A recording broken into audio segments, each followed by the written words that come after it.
Are के ई class में आप सभी का स्वागत है। आज हम जो है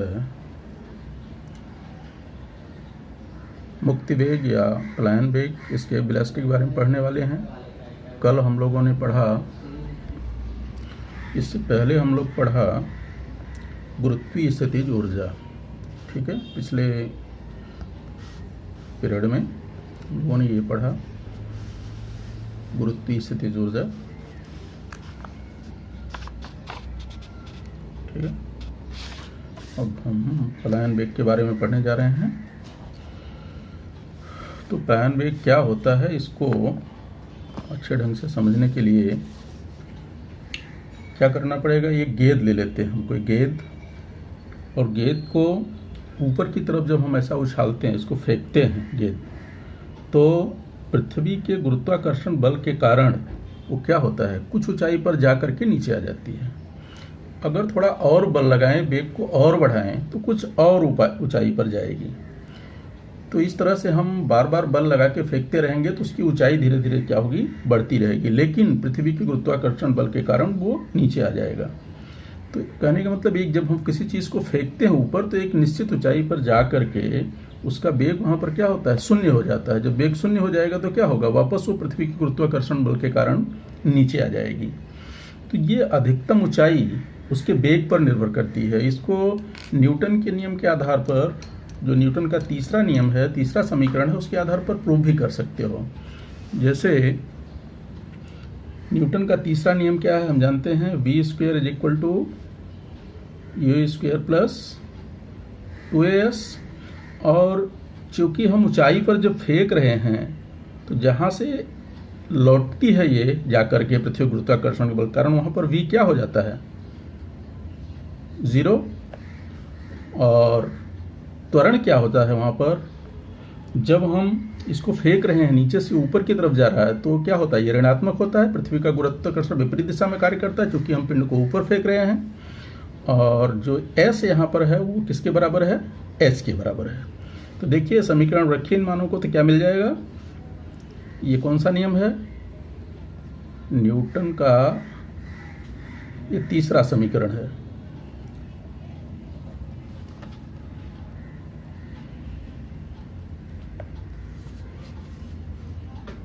ठीक है, अब मान यहाँ पे पुटअप कर देते हैं, तो देखिए क्या हो जाएगा, v square is equal to u square plus 2 into minus g into h.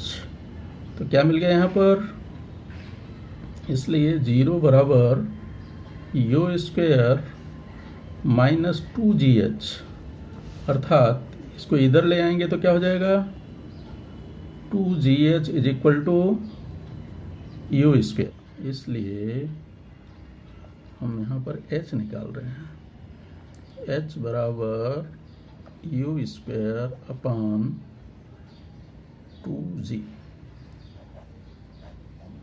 तो अधिकतम ऊंचाई किस पर निर्भर कर रही है, h है अधिकतम ऊंचाई। अधिकतम ऊंचाई, एक तो उसके प्रारंभिक वेग, u क्या है, पिंड का प्रारंभिक वेग, हम कितने वेग से उसके ऊपर फेंक रहे हैं उतने ही ऊपर जाएगा। जितना ज़्यादा हमारा प्रारंभिक वेग होगा, पिंड उतना ही ऊपर जाएगा। और यहाँ पृथ्वी का गुरुत्वाकर्षण भी क्रियाशील है, तो पृथ्वी का गुरुत्वाकर्षण क्या करेगा, उसको नीचे की तरफ खींचेगा। लेकिन ये हम जानते हैं कि जैसे जैसे हम ऊपर बढ़ते जाते हैं, वैसे वैसे जी का मान कम होता जाता है। तो इस तरह से वेग बढ़ाने पर एक समय ऐसा आएगा कि जब जी का मान जो है शून्य हो जाएगा। जब जी का मान शून्य हो जाएगा, तो वह पिंड पृथ्वी पर नहीं आएगा। गुरुत्वाकर्षण बल शून्य होने के कारण वो दोबारा पृथ्वी पर लौट करके नहीं आएगा, अर्थात वो पृथ्वी के गुरुत्वाकर्षण से क्या होगा, मुक्ति पालेगा। तो वो किस पर निर्भर कर रहा है, u पर, प्रारंभिक वेग पर। प्रारंभिक वेग जितना ही ज़्यादा अधिक होगा, उतना ही ऊपर जाएगा। ठीक है, अब ये प्रारंभिक वेग को ही क्या कहते हैं, एक प्रकार से मुक्ति वेग या पलायन वेग, क्योंकि वो पृथ्वी के गुरुत्वाकर्षण से मुक्ति पा सकता है। तो कहने का मतलब वह प्रारंभिक वेग जिससे ऊपर की ओर फेंका गया कोई पिंड पृथ्वी के गुरुत्वाकर्षण से मुक्ति पा सकता है, उसे क्या कहते हैं, मुक्ति वेग या पलायन वेग। ठीक है, मुक्ति वेग समझ में आया होगा। कहने का मतलब कि वह प्रारंभिक वेग, ये क्या है, यू प्रारंभिक वेग है, वह प्रारंभिक वेग जिससे फेंका गया कोई पिंड, मान लो यहाँ पे पृथ्वी है, यहाँ से कोई पिंड जो है ऊपर की तरफ फेंक रहे हैं, तो इसका जो u होगा वह क्या कहलाएगा, मुक्ति वेग। कब, कि जिससे यह पृथ्वी के गुरुत्वाकर्षण से मुक्ति प्राप्त पा सके, तो उसे कहेंगे मुक्ति वेग। अर्थात किसी पिंड का वह प्रारंभिक वेग जिससे ऊपर की ओर फेंका गया और वह पृथ्वी के गुरुत्वाकर्षण से मुक्ति पा सके, उसे ही क्या कहेंगे, मुक्ति वेग। ठीक है।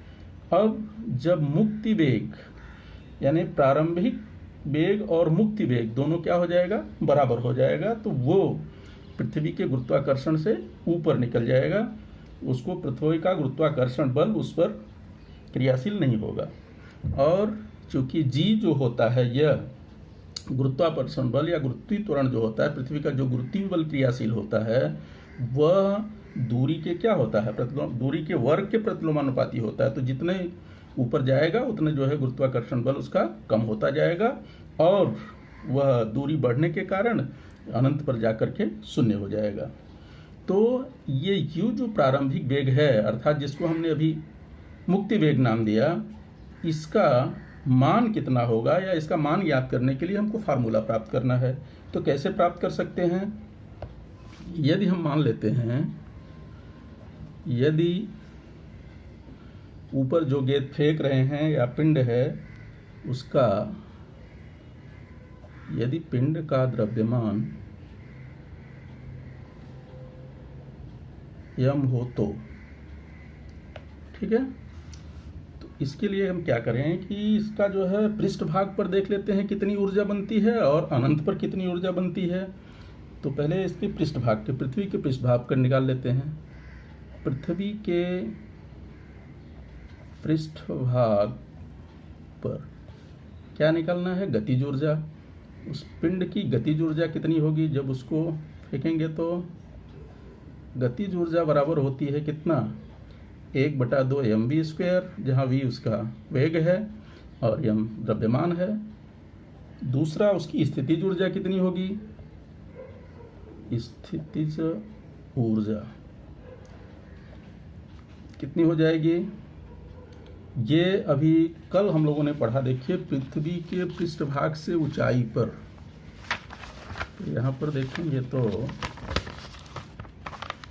ये आया था -gmm/r+h, ये पृथ्वी के पृष्ठभाग से h ऊंचाई पर था। ठीक है, लेकिन यहाँ h ऊंचाई पर नहीं है, पृथ्वी के पृष्ठभाग पर है, तो h की जगह पे क्या हो जाएगा, सिर्फ r रहेगा। ठीक है, तो यहाँ पर ऊर्जा कितनी हो गई, -G(M)r। ठीक है, अब यहाँ पर हम टोटल निकाल लेते हैं। ये थर्ड कुल ऊर्जा, इसको नाम दे देते हैं हम, समझो E1। ये क्या है, गतिज ऊर्जा यानी काइनेटिक एनर्जी, KE+PE। ठीक है, ये KE है और PE है, काइनेटिक एनर्जी, पोटेंशियल एनर्जी, दोनों को जोड़ दिया तो कितना आ जाएगा, 1/2 mv²। यहाँ पर v जो है वो कौन सा है, स्केप है, वो ध्यान रखना, ESC स्केप वेलोसिटी, मुक्ति वेग। प्लस है लेकिन यहाँ पर माइनस है तो माइनस हो जाएगा, Gm(r). ठीक है, अब इसी तरह से अनंत पर हम निकाल लेते हैं, क्या होगा अनंत दूरी पर। इसी प्रकार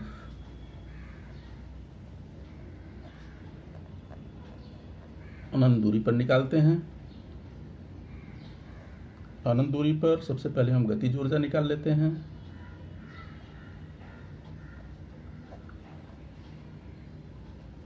गतिज ऊर्जा क्या हो जाएगा, 1/2 mv², ठीक है। और वहाँ पर क्या होगा, v तो 0 हो जाएगा अनंत पर, वहाँ पर उसका वेग 0 हो जाएगा, तो 1/2m गुणे 0 हो गया, तो टोटल क्वांटिटी कितनी हो जाएगी, 0। ठीक है, स्थितिज ऊर्जा निकाल लेते हैं। स्थितिज ऊर्जा कितनी हो जाएगी, -Gmm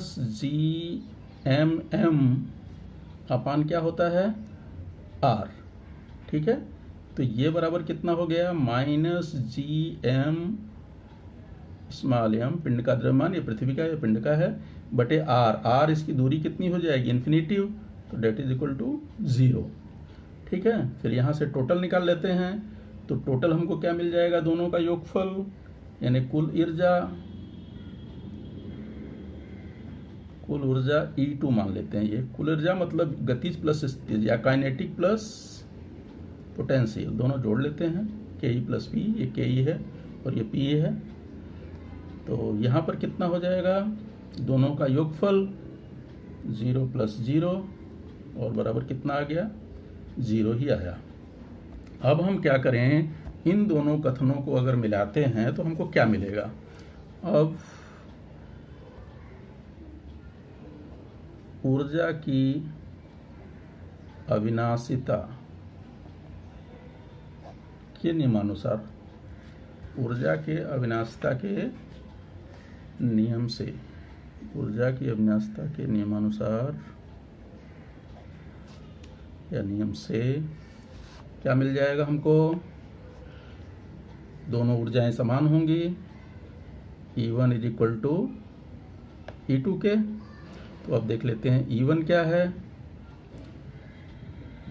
E1 यहाँ पर आया कथन 3 में, 1/2mv² वेलोसिटी का वर्ग माइनस Gmm/r = 0। कथन लिखना चाहें तो इसका लिख सकते हैं, कहाँ से आया ये, 3 तथा 6 से। ठीक है, अब जब ये 0 है तो इसको इस तरफ ले जाइए तो क्या बन जाएगा, इसलिए 1/2mv² = Gm/r। ठीक है, अब दोनों तरफ m है, कट जाएगा, पक्षांतर कर दीजिए, फिर बाद में काट लेते हैं। v वेलोसिटी का वर्ग, ये बन जाएगा कितना, Gm/r इंटू, अब ये इधर जाएगा तो उल्टा हो जाएगा, क्या हो जाएगा, 2/m। अब यहाँ पर m से m जो है क्या हो जाएगा, कैंसिल हो जाएगा, यानी v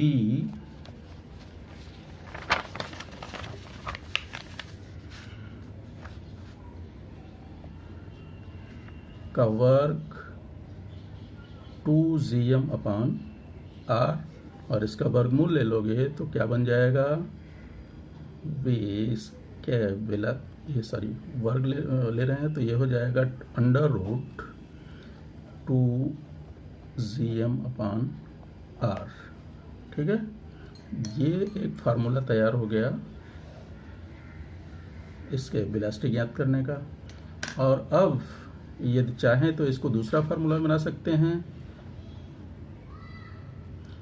इसको अगर यहाँ पे r से ऊपर नीचे अगर मल्टीप्लाई कर देते हैं तो 2Gm/r इंटू r/r, तब ये क्या बन जाएगा, यही बराबर √2Gm/r² इंटू r, और यहाँ पर 2 इंटू है, तो Gm/r², ये जानते हैं क्या है,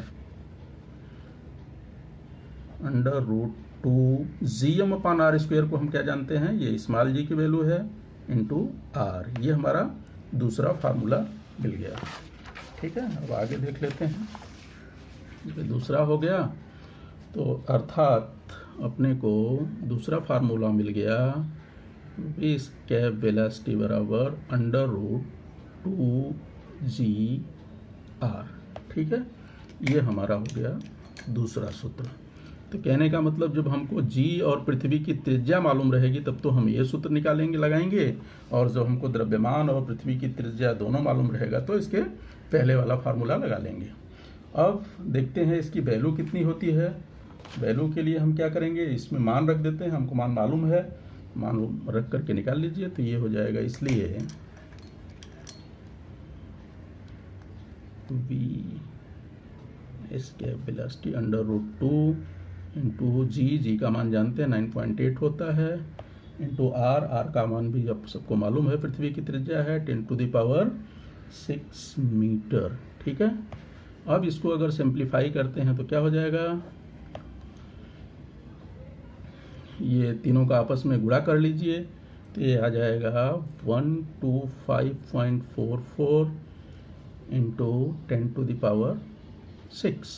अब इसका ये वर्गमूल निकालेंगे तो इसका वर्गमूल आ गया 11.2, सॉरी ये वर्गमूल निकाल रहे हैं, करनी हट जाएगा, 11.2 इंटू कितना हो जाएगा 10⁶ का 10⁻3, ये आ गया मीटर पर सेकंड।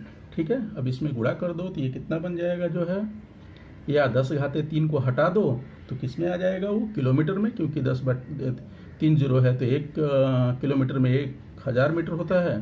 तो ये सीधा बन गया 11.2 किलोमीटर पर सेकेंड। ठीक है, ये इसकी वेलोसिटी हो गई।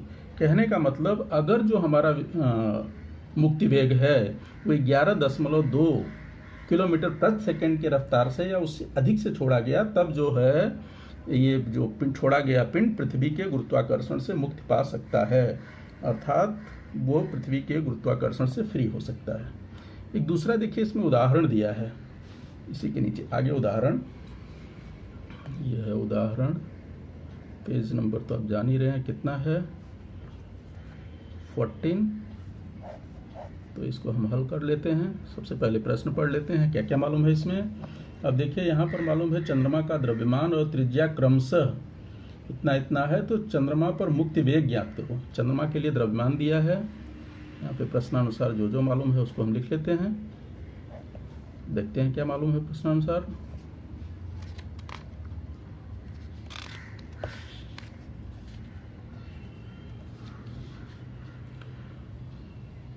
चंद्रमा का द्रव्यमान यहाँ पर दिया हुआ है 7.34 इंटू 10⁻22 kg, और वहाँ पर चंद्रमा की त्रिज्या दिया गया है 1.74 इंटू 10⁻6 मीटर, और जी का मान हम जानते ही हैं कितना होता है, 6 इंटू 67 इंटू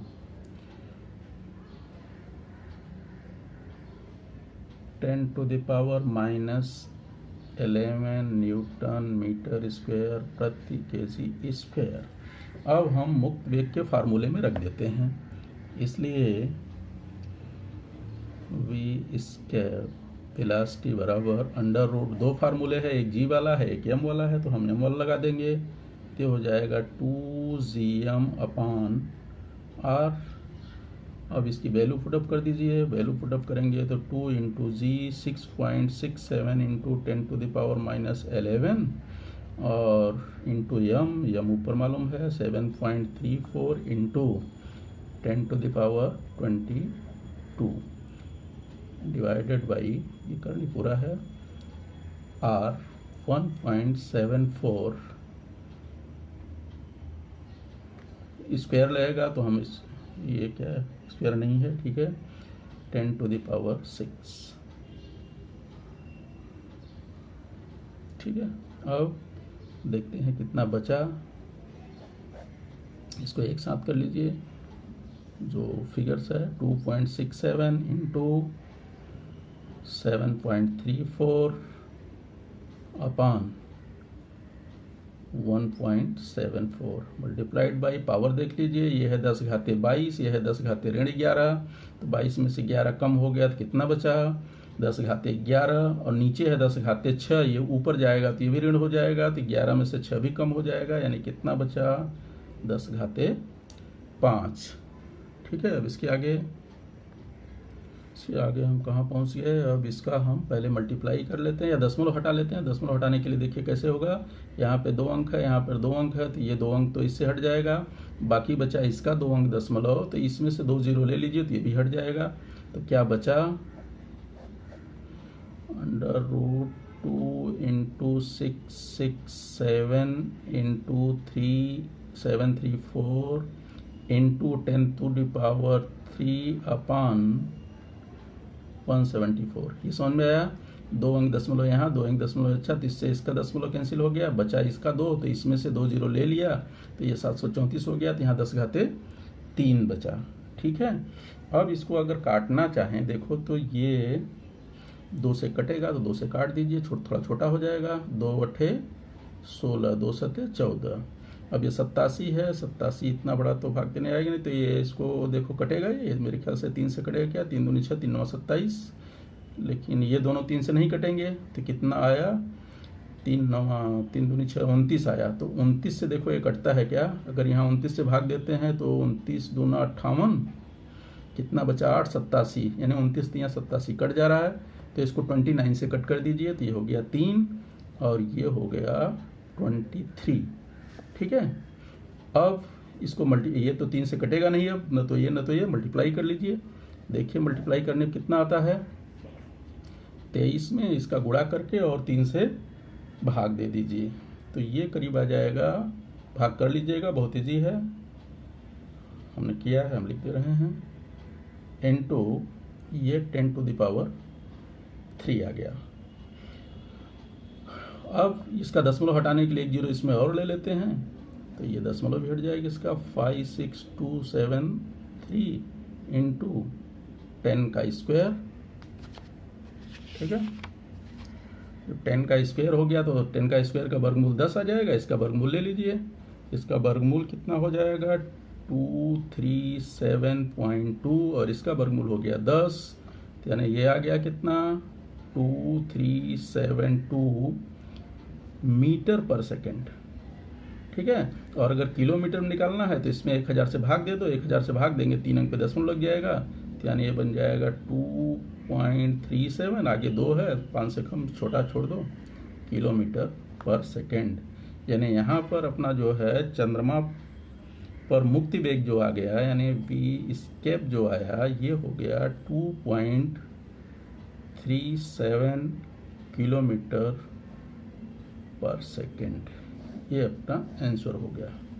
ठीक है, अब आगे चलते हैं, अंतरिक्ष में भारहीनता। अगला टॉपिक हमारा जो है वो क्या है, क्या जानते हैं, क्या आप जानते हैं, अंतरिक्ष में भारहीनता। ठीक है, इसके बारे में थोड़ा हम समझते हैं।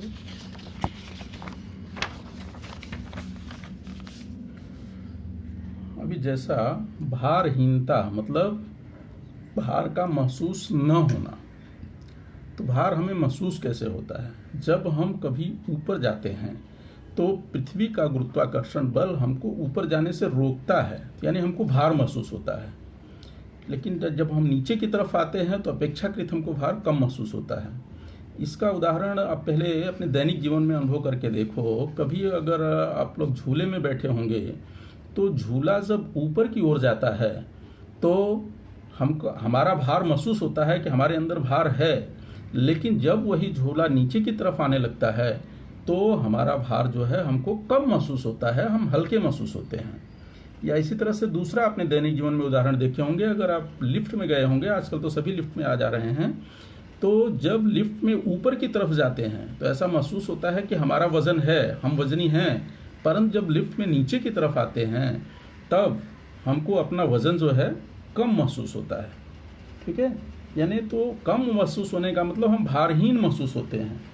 तो जब अंतरिक्ष में क्या होता है, अंतरिक्ष में जब जाते हैं अधिक ऊंचाई पर तो वहाँ पर गुरुत्वाकर्षण बल क्या होता है, अत्यंत कम हो जाता है। गुरुत्वाकर्षण द्रव्यमान पर निर्भर करता है, समझो द्रव्यमान भारी है तो वहाँ गुरुत्वीय बल ज़्यादा होगा, अगर द्रव्यमान कम है तो गुरुत्वीय बल क्या हो जाएगा, कम हो जाएगा। तो जहाँ हम अंतरिक्ष में जाते हैं, जिस अंतरिक्ष यान में रहते हैं, पृथ्वी की तुलना में उसका द्रव्यमान जो है अंतरिक्ष यान का क्या होता है, बहुत कम होता है।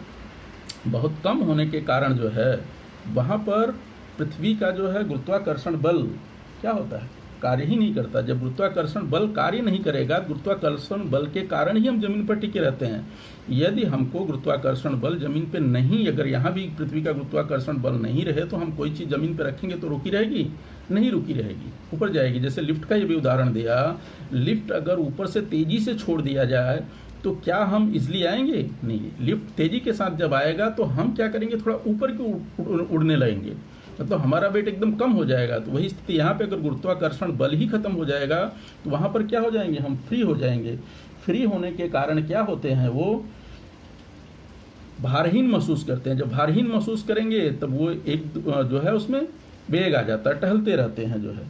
जैसे उदाहरण के तौर पर देखा होगा कि जो अंतरिक्षयान वगैरह हैं वो एक प्रकार से क्या करते रहते हैं, मुक्त पतन करते रहते हैं। इससे पीछे देखा आप टॉपिक में कि चंद्रमा और जो हमारे सैटेलाइट्स भेजे गए हैं वो भी एक प्रकार से क्या है, मुक्त पतन के उदाहरण है। मुक्त पतन कैसे हुआ, क्योंकि अगर इनमें वेग नहीं होता तो ये भी क्या होते, पृथ्वी की तरफ गिर जाते। जिस समय मुक्त पतन होता रहता है उस समय हमें भार का आभास कम होता है। जैसे अभी लिफ्ट का ही उदाहरण देखा, जब नीचे की तरफ आते हैं तो हमको भार का आभास कम होता है। तो वहाँ क्या होता है कि वेग के कारण, जो अंतरिक्ष यान में हम रहते हैं तो वहाँ पर वेग के कारण जो है मुक्त पतन पृथ्वी की तरफ होता है, परंतु हम उसको देख नहीं सकते, महसूस नहीं होता, इसलिए क्योंकि उनमें वेग होता है। तो गुरुत्वाकर्षण बल वहाँ पर क्रियाशील नहीं हो पाता, जिसके कारण अगर अंतरिक्ष यान में कोई वस्तु को हम छोड़ते हैं तो वो भी क्या होता है कि हमारे साथ जैसा अंतरिक्ष यान गति कर रहा है, हम और जो वस्तु वहाँ पे है सभी वस्तु में क्या है, उसी समान वेग से जो है मुक्त पतन करती रहती हैं, इसलिए हमको भार महसूस नहीं होता। कहने का मतलब ये निर्भर करता है गुरुत्वाकर्षण बल पर। वहाँ गुरुत्वाकर्षण बल जो है बिल्कुल कम हो जाता है, इसलिए हम भारहीन महसूस करते हैं। ठीक है, शायद समझ में आ गया होगा। Thank you.